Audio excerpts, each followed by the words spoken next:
This is Today in St. Louis, focused on you.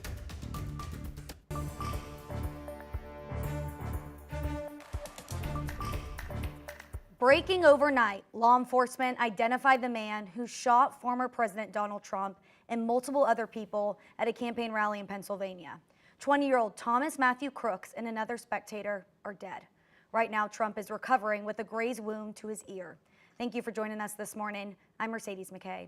This morning, we're also learning more about the shooter. Travis Cummings is here with information uncovered after the FBI identified him. Travis, what can you tell us?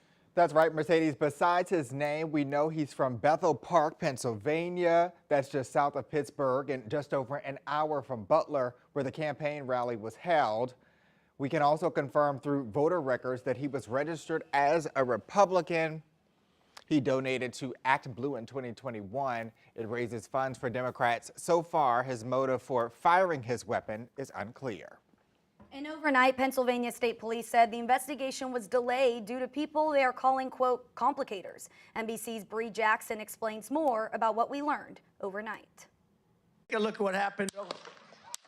A terrifying scene as former President Trump is rushed off the stage following an apparent assassination attempt during a rally in Pennsylvania, killing one spectator and blooding Trump's ear.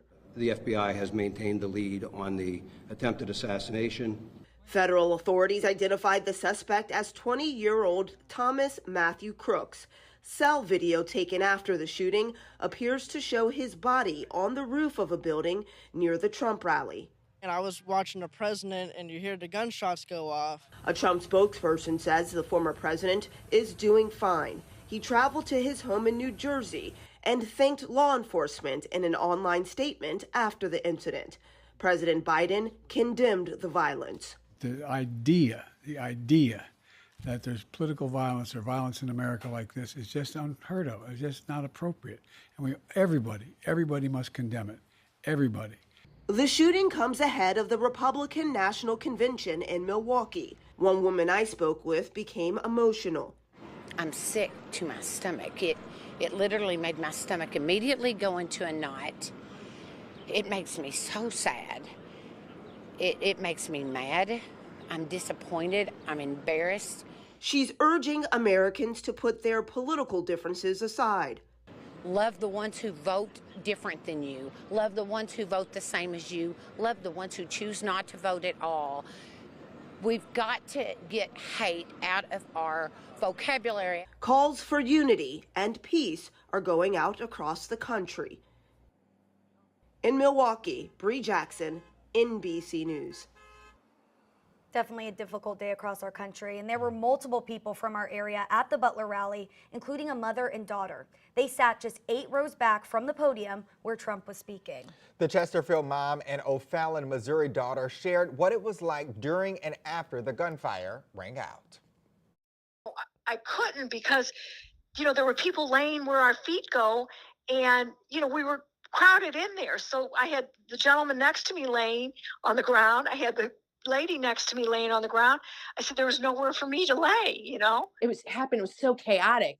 Well, then all of it stopped. Like all the sound stopped. It was like almost like silence.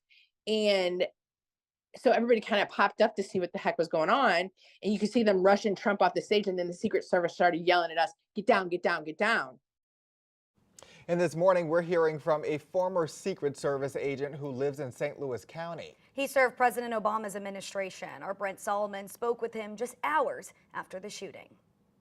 I was glad to see that he was able to get up. Brian Gant of St. Louis County watched as special agents jumped into action when gunshots rang out at former President Trump's campaign rally Saturday. They did exactly what they were supposed to do in terms of creating a body shield, shielding the president behind that podium, covering him.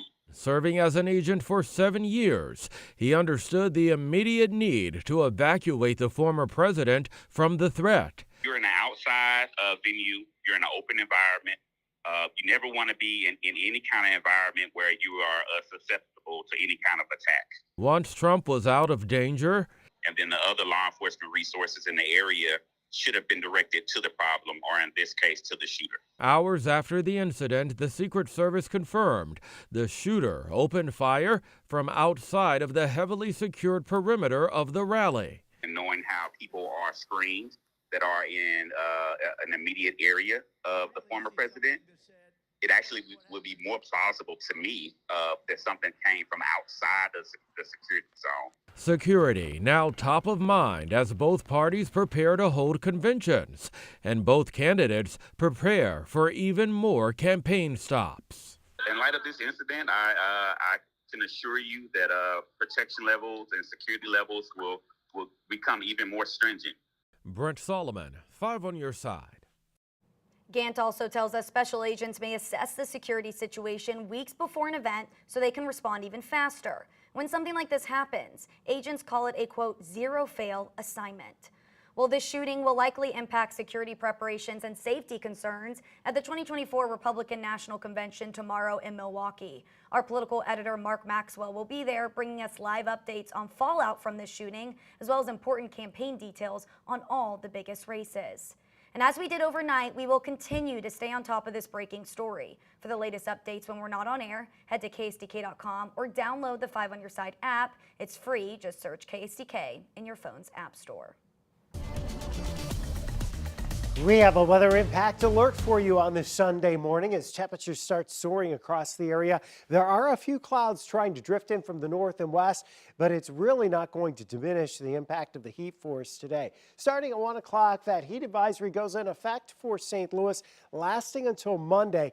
This affects all of us, especially those without effective cooling. And you want to stay hydrated. Use that air conditioning if you have it. And if you don't, try to find some place where you can spend some time in air conditioning. These are the showers up to the north and west of St. Louis. As they're approaching Bowling Green, we might get a little sprinkle, a little spritz, but all that'll do is just add a little more humidity to the air as it falls apart, pushing towards the metro area. Already back into the mid-80s here from Scott Air Force Base over to Mount Vernon and Salem, 82 in Chesterfield, Warrenton's 80. Temperatures are going to soar this afternoon. Any of those clouds kind of thin back out, and we're back into the mid and upper 90s. The heat index values 105 or so this afternoon, and they get even higher going into tomorrow. We'll talk about the heat breaking and when that will happen coming up in a few minutes, Mercedes.